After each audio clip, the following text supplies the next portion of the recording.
in 13 November haddii lagu heshiin waayo doorasho madaxtooyo inaan muddo kordhin ay cid gaar wadato aan la aqbalin inta qof ay naga dhimatay si sharci darro oo sharaf xumaa oo sumcadda Soomaaliland hoos u dhigtay ay dadkaas ku geeriyoodeen wayna ogeyn wasaaradda halkani waa Boorama Cable waxaan nagala socotaan waa page-keena Facebook iyo YouTube fadlan haddii aad ku cusub tahay page-ka Facebook-ka soo follow garee haddii aad YouTube-ka ku cusub tahayna subscribe soo saar muuqaalkan qof kastoo si like gareeya si la share gareeya waxaan u haynaa xushmad aad u ballaaran dalkan lagama aqbali karo muddo kororsi xaaraan ah 13 November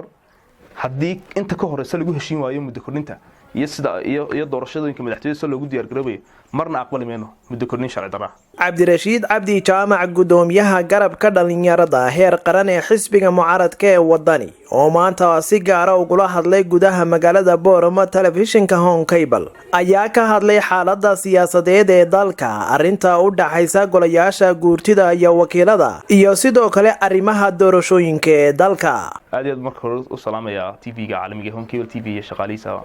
sharafta laba xaaladda guud ee dalka weyn ognahay halka ay marayso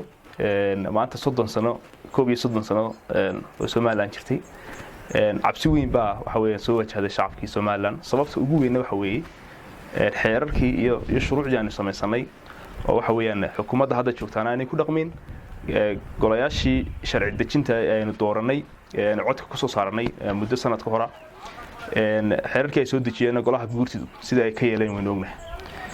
30 sano oo 20 sano ay Soomaaliland 22 sano Soomaaliland dimuqraadiyad sanayso waa markii ugu horeysay xeerar golaha sharci dejinta ee golaha wakiilada ka soo baxay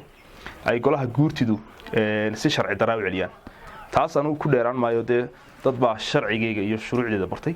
dad baan ugu xil saaranay anu waxaan aad iyo aad u adkeenayaa madaxweynaha iyo xukuumaddiisa oo inta badan lagu tilmaamo inay yihiin amada madaxweynaha iyo wasiirka arrimaha gudaha dadkii u horeeyay ee SNM-na ku biiray inuu ahaa wasiirka arrimaha gudaha madaxweynuhuna muddo badan ka soo shaqeynayay SNM-ta iyo jabadii dalka muddo badanna soo ahaa wasiirka arrimaha gudaha oo xaaladda dalka aan cid looga sheekeynaya aanay jirin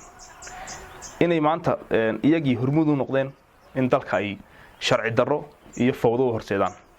wayna ogeyn iminka mudaharaadadii u dambeeyay inta qof ay naga dhimatay si sharci darro oo sharaf xumaa oo sumcadda Soomaaliland hoos u dhigtay ay dadkaas ku geeriyoodeen wayna ogeyn wasaaradda arrimaha gudaha waxay fasaxday in mudaharaadada xafiisyada lagu qabsado xisbiyada mucaaradkuna xafiisyadooda ay ku abaabusheen halkaasina dadka kula hadleen xukuumaddii iyo ciidankeega oo waliba xukuumadda ka amar qaadanaya waxay si bareer u toogteen dad muwaadiniina oo aan Allah u naxariistay leenahay sharci darro ay ku dhinteen taas cidi waxa weeyaan ma diidi karto ilaa imikana waxa weeyaan dawladdu kama bixin apologize taasi waxay noqonaysaa in qof walba sharciyada gacanta ku qaato dawladdu waxaan u xilsaarnay in sharciga noo ilaaliso haddii dawladdu sharciga ku dhaqmi weydo qof walba sharciga soo ku dhaqmaayo dawladda ayaa laga rabaa in sharciga iyo xuquuqda muwaadiniinta ilaaliso